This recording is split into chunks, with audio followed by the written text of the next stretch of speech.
Whoa, what's up? It's Dominic D'Angelo. I am flying solo today. Robert is out on assignment, so I will be covering the news and more Hulk Hogan talk today, obviously, and we'll be previewing SmackDown. Talk a little bit about Travis Scott on the outs with WWE. Looks like reportedly. So lots to discuss. Let's say hi to some folks in the chat here. We got Devin Dowling saying, "Ayo." You're like a merge of the Fonz and Scott Hall, Chico. Dre Owen says, "Happy Friday. Happy Gilmore." That's right. Wonder what tribute WWE will do on SmackDown tonight for Hogan. Very curious. Alt Jake says, "Solo Damo." That's correct. Damn it, Robert. I know, right, Cammy? Where the heck is he? I know where he is. But not here. That's the true thing. Josh Henney. Oh, The Undertaker. He's an OG He's an actual Undertaker, everybody. Ad-free shows member, Josh Henney. Rest in peace, Hulk. Hey, Dominic. Good to see you, Josh. Always nice to see you. Jeff Henninger tuning in live for the first time in a long time. Too bad on some sad news. Yeah, absolutely. Alt Jake says, "I am shocked it didn't work out with Travis Scott." I mean, right? The guy just went off the reservation in his first appearance.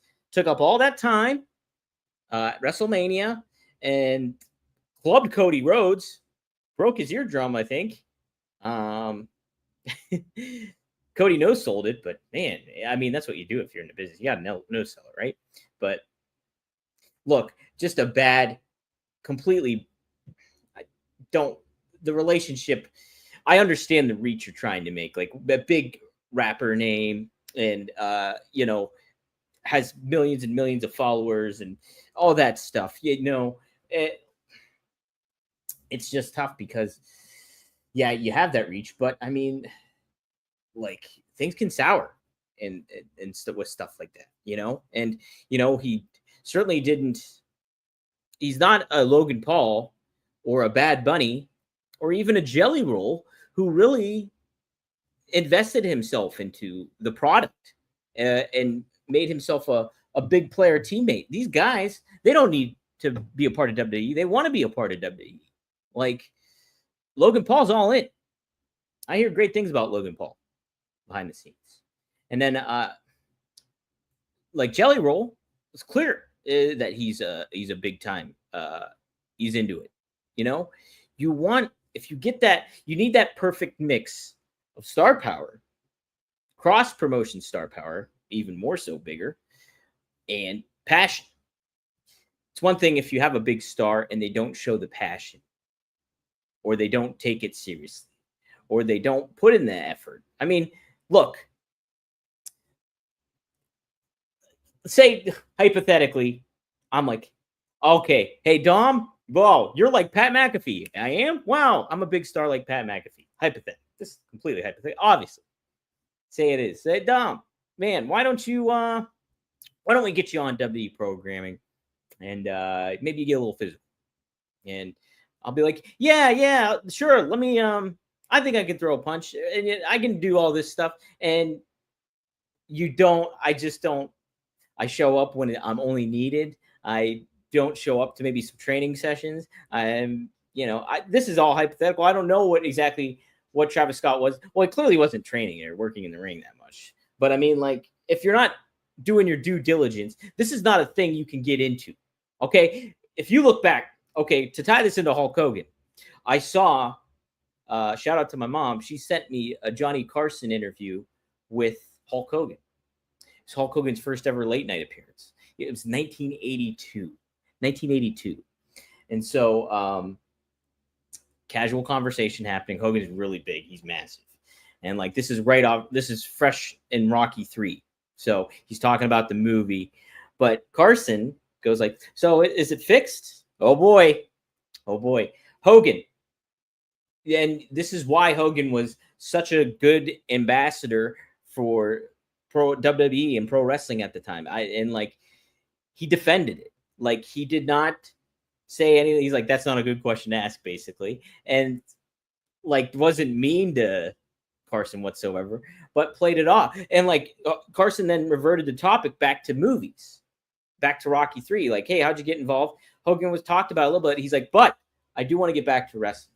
And he said, wrestling, you know, we have fans here and we have people that love it. And he's like, and you know, when people disrespect it, you know, he basically says it takes it personally and certain things like that. So even back then in 1982, you think about Dr. David Schultz and all that kind of thing going on, but like even at that point in time, Hogan would made it a point to defend the business.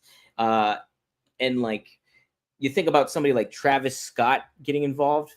I wish like yesterday, I wish I brought this up to Rob RVD, but like he did clearly wasn't doing his part or didn't care enough or caused the problems where the money and the cross promotion and the reach wasn't worth the squeeze.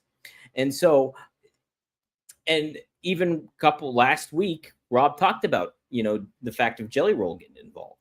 And this is somebody, Jelly Roll, who's somebody that's passionate about the business and is invested. So, and Rob was like, look, he's like, if you were doing this back in, he's like, I take exception to celebrities getting involved, especially if they're celebrities and they just, and it creates the impression like, oh, hey, anybody can do it. And that's the thing too, is what Hogan said with the Carson interview is, hey, anybody can do it. But it's not the case. It is not the case. It's an insult to the talent that you implement, like a star implements himself into the product and creates the impression that it's an easy thing to do. And that's what Hogan said too, is like, if it was an easy thing to do, people would be doing it. He said this to Johnny Carson. And so I think Travis Scott not putting the work in or not doing his part or creating trouble, so you should be out. And it looks like he's out.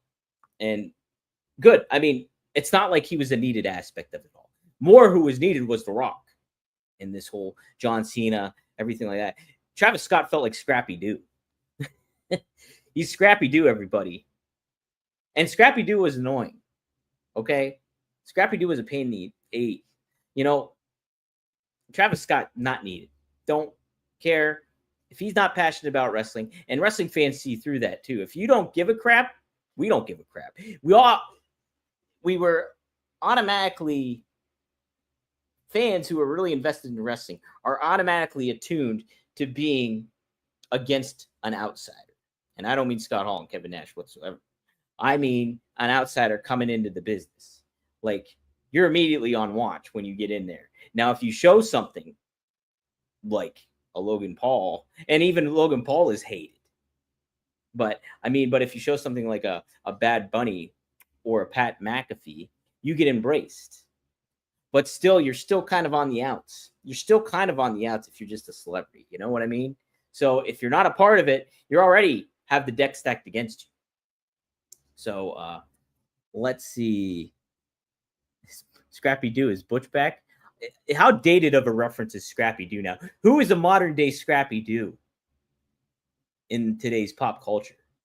And I mean, like, from a cartoon perspective, I don't even know. But like, Scrappy Doo's my always go-to of like, yeah, tell him, boss, tell him. And I could even go further back with Looney Tunes when they had that. Was it Tom and Jerry? They had a little, like, Edward G. Robinson and somebody else. Tell him, boss. I don't remember all that stuff, but yeah, Kevin Federline had a match, I think, and I think he was a little passionate about it. He was a little into it.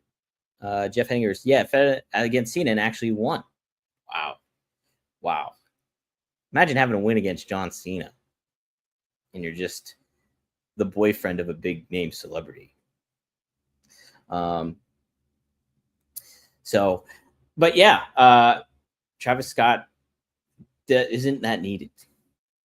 See you later, buddy. You know, don't need you on the product. If anything, I think he added a detriment to the product. You think about it. Like, he's up there with Jey Uso. He's smoking. And not that there's anything wrong with that whatsoever. I work with Rob Van Dam. But do you think that was like approved by WWE to do that on air? Like, Rob wouldn't smoke on air, like on WWE television, if not prompt. This guy just did it. Like, doesn't seem like you really cared, right? So Geez, oh man. Wait, what is this? I don't get this reference. Yeah, tell him, Steve Dave. Am I missing something on here? What? Help me with the reference here. Tell him, Steve Dave. What is that? It's probably like right in front of me and I can't see it. Is that true? That can't be true. Okay, you're probably joking. AEW is gonna be in Drake. Well, didn't he? Wasn't he? He was ringside at WWE and he just didn't want to be shown. So, oh, okay. Mallrats, Clerks, Chasing Amy. Okay, thank you. Yes. Okay. It's been a long time since I've seen Mallrats. I have to admit something. Clerks, I've never watched in its entirety, and Chasing Amy, I never watched in its entirety either. But yeah, only Snoop Dogg can smoke before a segment. You know? Yeah, I mean, in today's day and age, and like when Travis Scott smoked on Raw, was it Raw, right? Me and Rob talked about it too, and it was kind of a cool moment. Like, yeah, nowadays the tie's loosened on cannabis, and as it should be. You know, I'm a novice when it comes to all that, but Rob isn't, and Rob educated me on cannabis, so good stuff there. It's Walt Flanagan from the Kevin Smith movies. Thank you. I know I was like 14, 13 when I rented Chasing Amy, and I couldn't get into it. Nowadays, I probably could. You know what Kevin Smith movie I like that gets trashed a lot is Jersey Girl. Does anybody else like Jersey Girl? Like, George Carlin is great in that movie. I liked Jersey Girl a lot. Is that weird? Probably weird. All right, let's keep going here. Wanted to take a look and see some Hulk Hogan stuff, but let's get some further clarity on any Travis Scott stuff. See if there is anything. Yeah. Okay. So here's some fallout to Travis Scott. Wait, what happened here? I clicked on the wrong thing. Bear with me here. Travis Scott has been removed from WWE 2K25. This is from my site, not my site, but the site I represent, SE Scoops, which we're live on their X account right now. Travis Scott has been removed from WWE's 2K25 upcoming downloadable content following an undisclosed falling out with WWE, according to the Wrestling Observer newsletter.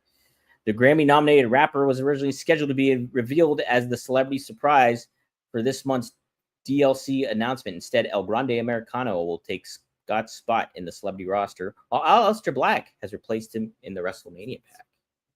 Wow, that's an upgrade, right? Wouldn't you rather wrestle as El Grande Americano and Aleister Black instead of Travis Scott on a video game?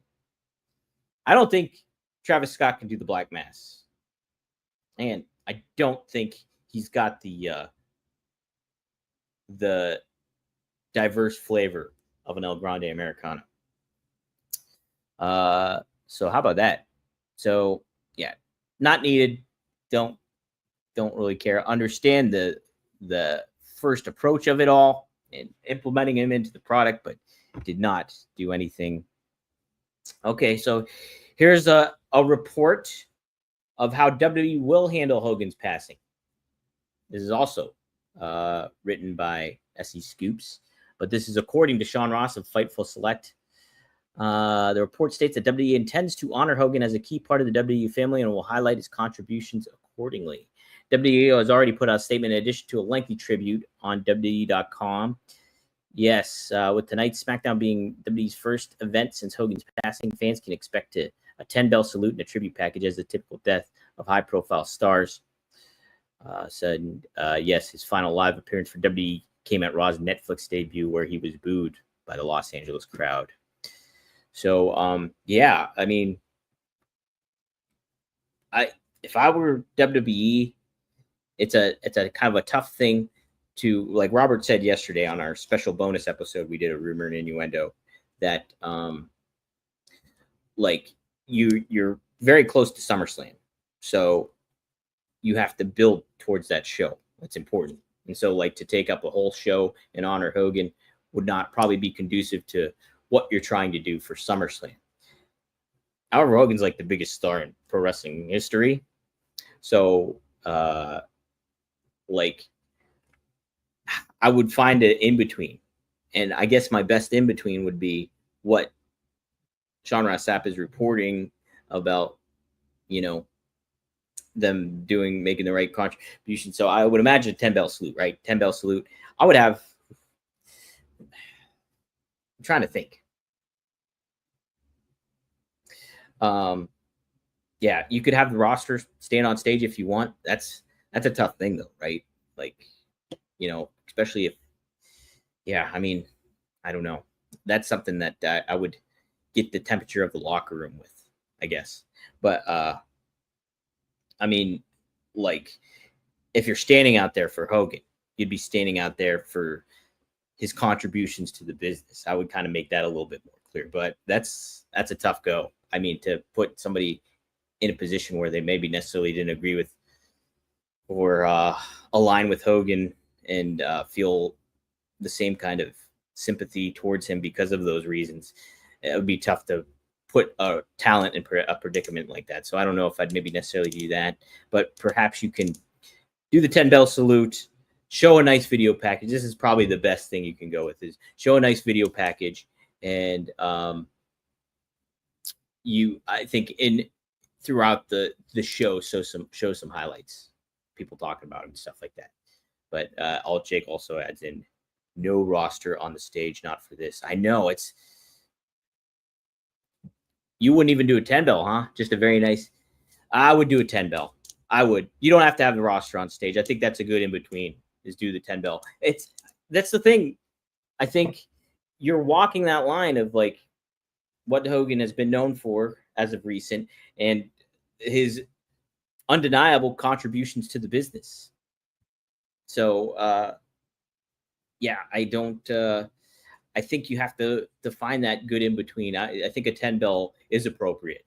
It is. I think it's Hulk Hogan. Like, you just got to. I think that it's just part of it. I don't think though. More I think about it, the more the roster on the stage, probably not the best thing to do. So that's kind of my thoughts. I do think throughout the show you show stuff about him, and I think that's a good way to pay tribute. And then, like Robert said, you can do a special, and it seems like to what Netflix reportedly had a docu-series in work about Hogan. Hollywood Insider, this is also from SC Scoops. Hollywood Insider Matthew Bellani, a fellow Paisan, has revealed that Netflix has been secretly developing a comprehensive docu-series about Hogan since 2024, which remained unfinished at the time of the wrestling legend's passing at age 71. The revelation came through Belloni's report for Puck News, where he disclosed that WWE, Hogan, and Netflix have been collaborating on what would have been an extensive multi-part documentary series. The project featured over 20 hours of new interviews with Hogan that were filmed before his death cardiac arrest. The Hulkster died mid-documentary. Hulk Hogan, who died today at 71, will be remembered for the mainstreaming pro wrestling and bringing down Gawker. He also left behind an unfinished docuseries on his life that Netflix has quietly been working on since last year, per sources. While no official release date has been announced, the project's existence highlights Netflix's continued investment in wrestling-related documentary content. The streaming giant has already found success with wrestling documentaries, and this Hogan series was positioned to be another major addition to their sports entertainment catalog. So, I mean, move forward with the documentary. If I were Netflix, that's it too. So pretty interesting stuff when it comes to how WWE will handle it. I'm very intrigued to see what they decide to do. I'm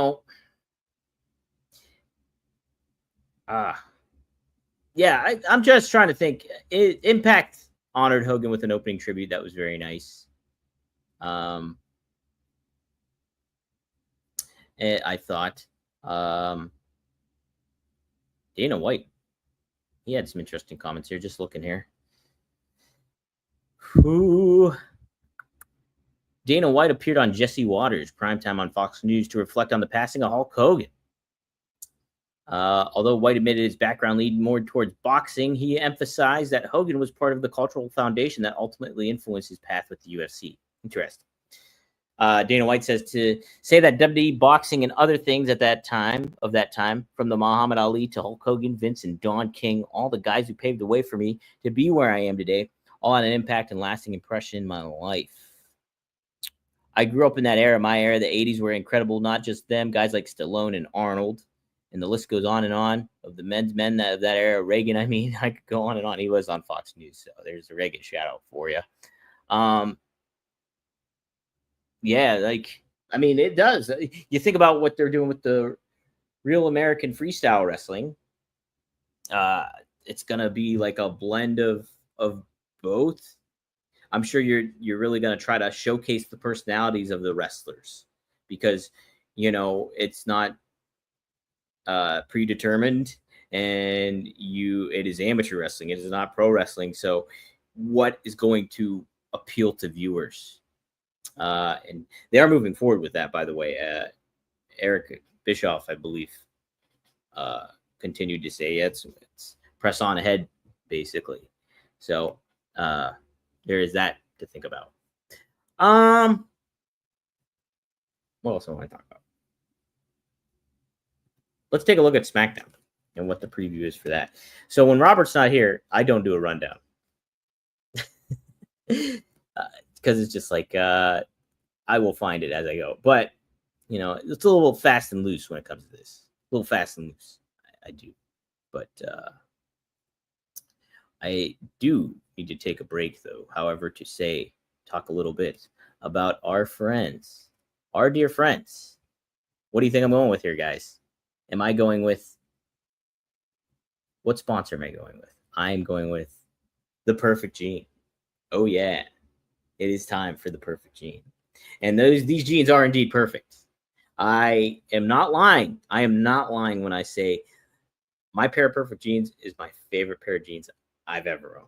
100%. They fit so comfortable. They fit, they look great. Anytime I have to do anything, whether I'm going out on a date or I have an audition, I wear the Perfect Gene. And it's Joker blue, so it's a light blue. It's kind of your classic looking pair of jeans, but they fit my body perfectly. And they have plenty of options for you to choose from. Fits, styles, and sizes to look at. I can't speak highly enough of this product. It's seriously one of my favorite sponsors I've had on any of my podcasts. I think you guys will really like it too if you haven't tried it out. It's finally time to stop crushing your balls in uncomfortable jeans by going to theperfectgene.nyc. Our listeners get 15% off your first order, plus free shipping, free returns, and free exchanges when you use code RUMOR15 at checkout. That's 15% off new customers at theperfectgene.nyc with promo code RUMOR15. After you purchase, they'll ask you where you heard about them. Please support our show and tell them that we sent you F your khakis and get the Perfect Gene. The nice thing about Perfect Gene, too, is you can do free returns, free exchanges, and, it's high-quality stuff. I am not lying. It's seriously 100%, not a joke, my favorite pair of jeans I own. So try them out. All right, help out the show. While I did that, I did not bring up the SmackDown preview. SmackDown preview. The easiest. Let's go with SE Scoops again. My hometown team here. What we have on tap is the Wyatt Six, Joe Gacy and Dexter Lumis Tag Team Champions will be taking on Andrade and Rey Fenix for the WWE Tag Team Championship. Interesting stuff kind of going on with this tag division. You want to promote and build the Wyatt Six, but you also have a strong tag division, and a growing team like Andrade and Rey Fenix seems like it is a great tandem.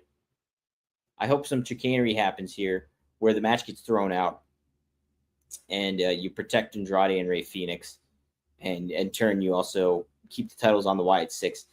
Would really like to see something more tangible with it's tough. You're in a tough position with the Wyatt Six because they're the supernatural act, but it's pretty complicated when they have that and you can't really implement it into something to make it feel bigger than.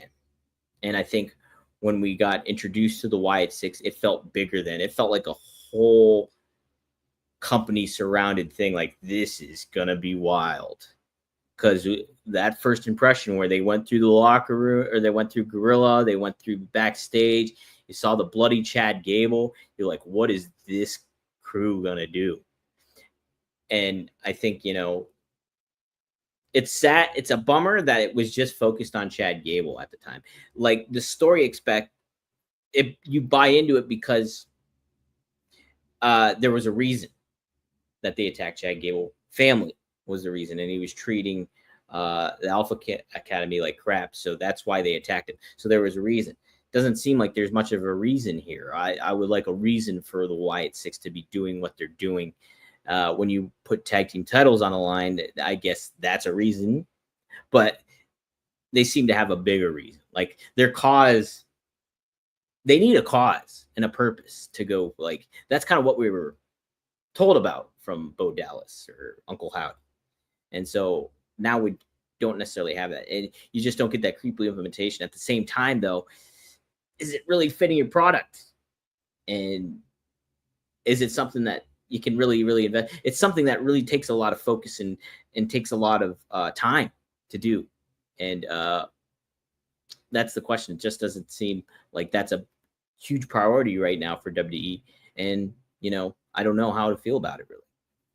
Alexa Bliss will be taking on Roxanne Perez as well. Should be fun. Loving the dynamic between Alexa Bliss and Charlotte. I think that's very fun. I also think the dynamic between Roxanne Perez and Raquel Rodriguez is really fun. So good stuff all around.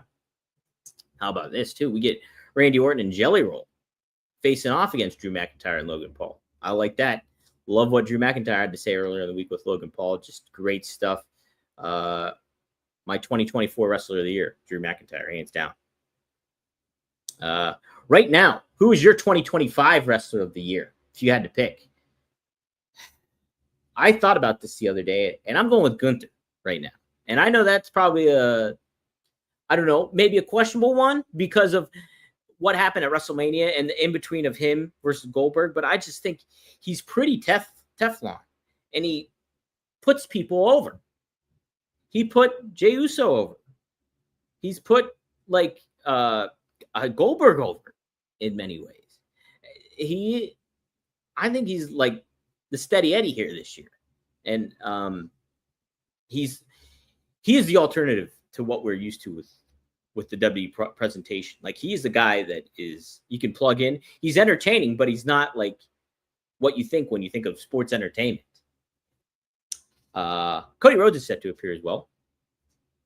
So should be interesting there. What he might have to say about John Cena. John Cena, speaking of, is not advertised for tonight, but is expected for next week's SummerSlam Go Home show. So there you go. There's your little SmackDown preview. Man, it's just making me think about being blue, being down. But hey, I tell you what brings you up is Blue Chew. Yeah. Ain't nothing like that Blue Chew, baby. Baby. Blue Chew. Guys, enter the room. Dick first. Blue Chew isn't just a tablet. It's a cheat code for your crotch. Stronger, harder, longer lasting, like someone gave your downstairs a pep talk and a gym membership, like Coach Purvis. If you get that reference, you've been tuning into the show. Blue Chew is the original brand offering chewable tablets for better sex. Guys, this isn't about performance. This is about legacy or third legacy. Give her group chat something to talk about. When you lay it down, they're talking about how it gets up. Nothing makes you more of a legend than a little Blue Chew. Discover your options at BlueChew.com. We got a special deal for our listeners. As always, get your first month of Blue Chew free. Just use promo code RUMOR at checkout and pay $5 for shipping. That's it. Join Blue Chew's mission to upgrade humanity one thrust at a time. Head to BlueChew.com for details and safety info. And big thanks to Blue Chew for sponsoring the podcast. Thank you, Blue Chew. All right. Anybody got any questions? Wow, we got a lot of comments in here. Let's see. Oh, wow. That might be a bit of a reach, Mr. Milk Toast, but I respect the reach itself. 2025 Wrestler of the Year, I'll go outside of the box and say Leon Slater. When I think rest of the year, I don't think of just the wrestling aspect. I think of everything. What he or she has done for the business in terms of reach and star power. And it's kind of hard for if you're not looking at the numbers, but like money drawn, merchandise sales, I think that would be a fair one to keep a factor in. So if we were doing that, Gunther would not be necessarily in the running. But I do think from a presentation standpoint, Gunther is great. So let's see. Jeff Henninger also says, feels like WWE missed the boat on not pairing the Wyatts with the New Day because the whole deal was New Day turning on Big E. Yeah, you could have done something like that. I think that could have been part 2 of New Day's heel turn, because I think I like the aspect where everybody hated the New Day. Everybody, after what they said to Big E, like even the heels hated the New Day. And so I think you have the New Day with this look and just be completely nasty and ruthless and vicious to everybody. Like, and maybe go on a run and win the tag titles. And then that's, to your point, Jeff, that's when Wyatt 6 resurface. And then you got a good feud going there. I think that would have helped Wyatt 6 feel like a bigger deal. And because New Day would have felt like a big deal just riding that momentum. So I think that's a good point. Wrestling Old Head says, happy Friday, everybody. Coming in late. Want to wish everyone a great weekend. Love you all. Good to hear from you, Wrestling Old Head. Always great takes. Thanks for chiming in and popping in here. Seeing what else. Alt Jake says, I truly don't think my wife would appreciate me walking anywhere. That's a good point. It's a good point. Interesting. Dre Owens with some interesting candidates. 2025 Wrestlers of the Year tied Mike Santana and Karrion Kross. I mean, I think you can make an argument for Karrion Kross. Now that he would definitely be to what oh my gosh, Milk Toast said about he's an outside of the box pick. But like, I think a case could be made. You think about, I mean, yeah, but he would be on the lower end now that I think about it more, because when did he start getting really hot? Was at WrestleMania, and what he said after WrestleMania, or during WrestleMania weekend, and that promo he cut, and that's when he really started to heat up. But yeah, he's gotten that grassroots kind of deal going on right now. So yeah, you could definitely, he's a name you should throw into the mix, I think, at the very least. Wrestling Old Head, Gunther is a good one. Also, Io Sky. Yeah, Io Sky is somebody too, winning the title and getting over in a landscape. I think Io Sky would benefit from having a mouthpiece. But this is the neat thing about Io Sky, is you have names like Rhea Ripley, Liv Morgan, Becky Lynch, Bayley, a rising star in Lyra Valkyria. I'm sure I'm missing plenty. Well, like Naomi, obviously being on Raw now, but Roxanne Perez. You have so many names that are rising up here. But even Io, who English is not her native language, is getting over purely by her athleticism and charisma. And so I do think that she is certainly should be up there for 2025 Wrestler of the Year right now at this half year mark, so to speak. Alt Jake says, I was on last call with Chris Connor a few weeks ago, and he asked me why Santana's gotten over so recently. My answer, authenticity. That's it. That's what AEW did not make the most of with Santana, is his authenticity. He could speak truth to power, it seemed like, on the mic. He was like very much like an Eddie Kingston. And like, man, that just feels like a missed opportunity to not pair those guys together. But like Santana has that authenticity. And I think that's what you're searching for in TNA. I mean, unless they prove to me otherwise, they should have put that title on him at Slammiversary. Because it's a great point. I think, if he won the title, now this is not necessarily fair to him, Jake, but if he won the title, I think he would be a heavy case you could make for Wrestler of the Year. This is not a fair one whatsoever. And Jeff, you're trolling. How dare you? 2025 Wrestler of the Year, John Moxley's briefcase. Yikes. That is definitely not the Wrestler of the Year. That might be the heel of the year. Is that briefcase. That whole dang story. Get it over it. We didn't talk about, I didn't even talk about Dynamite yesterday. It was a good show. It was a good show. MJF is great. Hangman saying what he had to say to MJF, I thought was good. I like that they're putting their chips behind Hangman.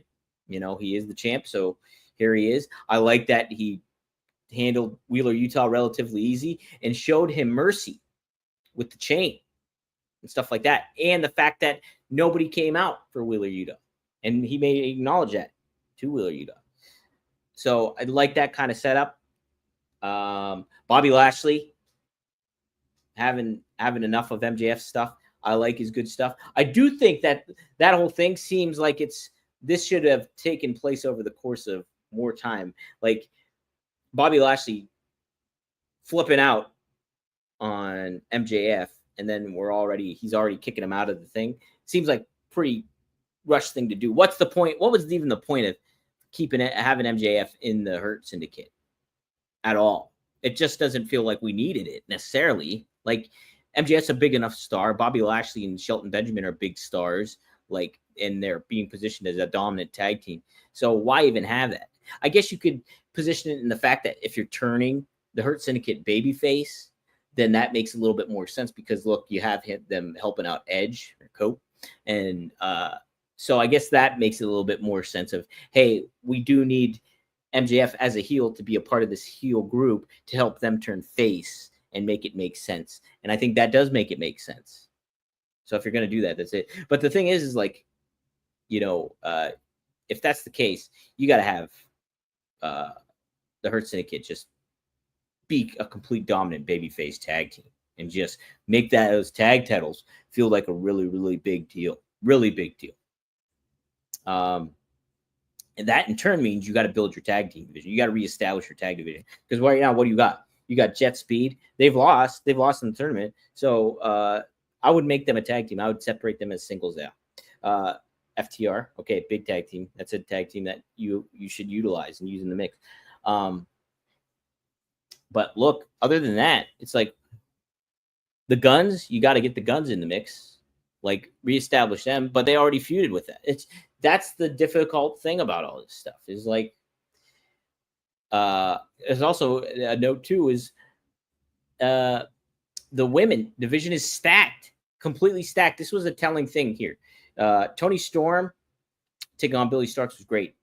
Billy Starks is going to be a really big baby face. Once she turns babyface, she's got to bring back the rabbit head that she wore. I think that was fun and cool. Tony Storm and Billy Starks, great match. Athena being in the wings like that is really, really great. What else was I going to say? But yeah, they got a stacked women's roster. It's time to make the most of it. Willow calling out Thekla was cool. And other two big names you can really make the most of. Jimmy Hayter's hurt, but getting her back in the mix. I mean, geez. Man, if I were... This is what I would do. Is this wild? This might be wild, but I don't think it's wild. I would turn Collision into an all-women's show. Want to stand out from WWE? Sure, they had the all-women's pay-per-view. Why don't you have an all-women's weekly show? Make Collision the Tony Storm show. That doesn't mean you could necessarily not have her on Dynamite. Have her on Dynamite too to promote this all women's show. But I would consider making a big change. You got to make a clear distinction between Dynamite and Collision. And if you make Collision feel like something super special, like wow, this is where you get all the women's wrestling is on Collision. Boom, you got something going. I would also move it to Thursday nights if you're not committed to Saturday, because that Saturday time slot, it's rough stuff there. Let me tell you. Let's see. I want to make sure I'm covering some of this stuff. Oh, great suggestion here by Dre Owens. I want to make sure, though. It seems like Wrestling Old had made a good point I want to address, though, too. Okay. Dom Mysterio. Yeah, look at that. That's not a bad one, Dre. Honestly, it isn't. So, Jake says, we say it all the time, making a connection with the audience is greater than in-ring work rate. 100% it is. 100%. I love Will Ospreay. Ospreay might not be the fair comparison because Ospreay is good on the mic too. I love Kenny Omega. I do. And I do think he has charisma. Like when he was the Harley Race cokehead heel, was great stuff. But I mean, like, if you're not connecting with me in the audience in a manner that I can resonate through and enjoy, then I'm not into it. I'm not watching pro wrestling. I tune in when I know CM Punk's going to be. I tune in when I know Cody Rhodes has something to say. I tune in when I'm trying to use when MJF has something to say. You make a connection with me on the television by what you say and your actions and what you portray. The comic book is not a comic book without a story. Like you could have panels and panels of a superhero beating somebody up. And as a kid, I like that. Like, I mean, more often than not, I'd read the comic and I'd look at the action shots of where Gambit's kicking butt and smoking cigs. But like, if you don't have a story that I can't get invested into, then I'm not reading the comic ultimately. I'm buying it for the pictures. And if you're buying it for the pictures, you're buying it for the pictures. But wrestling is a different genre, different platform. It's like you're watching it. You need action. You need story. And that's the thing. If you're having people go at it here in the ring and they're doing all this wild stuff, whoa, that's impressive. But if you're not resonating with me on a deeper level than just your Canadian destroyers and your Spanish flies, then you need a little bit more for me to. That's a gal I want to watch. Let's see. Mr. Milktoast says storylines should take place over the course of months instead of take place over the course of weeks. That's been an increasing problem. Yes. I don't know if you're referring to both products, but yes, you want this all-encompassing story to go on. When you watch a TV season, one of my favorite shows of all time is Justified, based off an Elmore Leonard short story, was this whole TV series. And what they did is they found the balance of having an all-encompassing solo story into one episode usually, but at the same time, the whole season had an over-ending arc. You had a huge villain throughout this whole season.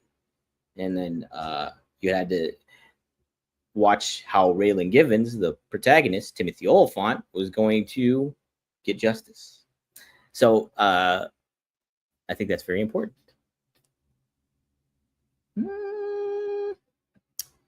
Jay White, Wrestling Old Dad says, Jay White comes back and teams with Juice. They had some great matches as a team, although I watched a Juice Robinson interview and he wants to be a singles guy. Yeah, I mean, I would think Bobby Lashley would want to be a singles guy too, maybe, right? But I think if you pair Juice with Jay White, I think that helps them in the long term of things, because we've seen Jay White as a singles guy, and injuries and what have you came to be a factor of him not being a singles guy for a long time. So I think you do need if you put them together and make them something fresh and exciting, at some point or another, you could have Juice turn on Jay, and then you're off the races there with a cool feud, or vice versa. The only all-women show out there is Women's of Wrestling. And while it does good numbers via the aggregate, it has the advantage of being on syndication on network television. AEW doesn't. Yeah, but AEW has like a bigger. I don't know if I'm misinterpreting this, Milk Toast, but AEW has a bigger kind of name. So if you're like, hey, we're an all women's wrestling show every week, check it out, and you promote it in the right fashion, you do what you can. You have to make Collision feel distinct, different. There's not much of a distinction between the two shows. Like, I have no incentive to really watch Collision still, unfortunately. I mean, I can't even tell you the last time I sat down and watched a full episode of Collision. It might have been like the second episode of it, So you have to do something to keep people's attention to it. And let's see, a lot of good chatting in there today. Justified is a great show. It's a great show.